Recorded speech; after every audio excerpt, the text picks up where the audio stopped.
yung babaeng yan dito, Daddy. Daddy, wala namang ganyanan. Maylin, yun ang gusto ko, kaya yun ang masusunod. Bakit ba hindi niyo ako pinapakinggan? Wala na ba talagang importante sa inyo kundi si Catherine na lang? Tama na po. Kung gusto niyo, babalik na lang po ko dun sa kwarto ng mga katulong. Huwag lang kayong mag-away. Hindi, Catherine. Hindi ka alis. Dito ka lang. Alam mo, anak, it's about time na matuto kang makitungo sa ibang tao. Alam mo, marami kang matututunan kay Catherine. Kaya hanggat maaari, ang gusto ko sana ay magkaayos na kayong dalawa. Alam mo, naniniwala ako na babalik pa yung dati ninyong magandang samahan. Mas maganda nga kung magtuturingan kayong parang magkapatid. Kaya anak, kung love mo si Daddy at nire-respeto mo siya, sana pagbigyan mo yung request ko. Okay?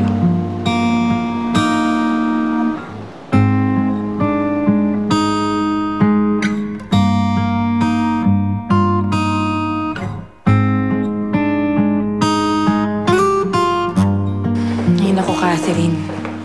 Sinasabi ko na nga ba, hindi papayag yan si Clarissa na magsama kayo sa isang kwarto. Nay, ayoko rin naman sana eh. Kaso, nakiusap si Sir Ferdinand eh. Sabi pa nga niya, pwede raw kami magturing ang magkapatid. Naku, imposible naman yata ang gawin ni Maylin sa'yo yun. Nay, malay niyo naman. Baka ngayon, magkasundo na talaga kami ni Maylin.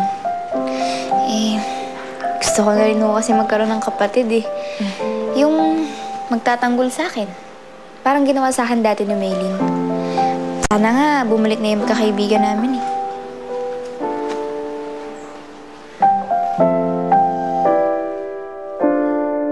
Ano?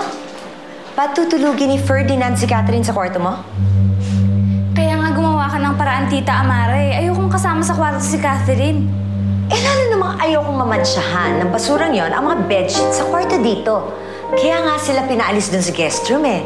Tapos ngayon naman, doon naman siya matutulog sa kwarto mo. Ang galing-galing naman talaga niyang umarte, ano? Isang sabi lang niya kay Ferdinand. Sumusunod naman agad yung kapatid kong parang uto-uto. Ewan ko ba?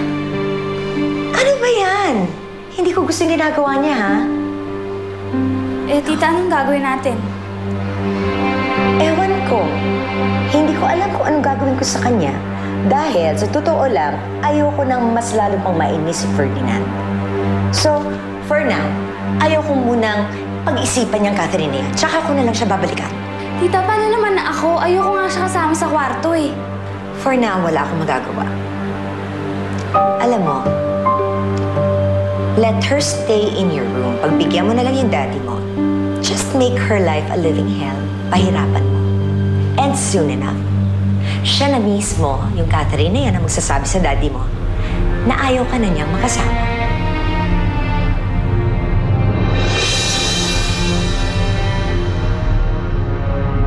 Mas mabilis matututo si Maylin kung ang daddy niya mas merong oras para sa kanya na hindi nahahati sa ibang mga bagay katulad ng pakikipag-date. Importante talaga si Trina para kay Ferdinand. Make me feel wanted. Make me feel needed. Hindi ko alam kung paano siya sumisip-sip kay Daddy eh, pero siya isasama siya sa mall para magtrabaho. Wala naman po akong ganong intensyon sa inyo eh. Huwag ka nang magmaang-maangan pa, ha? Basang-basa ko ang mga kagaya mo. Para kang linta. Hindi ko alam kung anong meron ka at naaagaw mo sa akin lahat.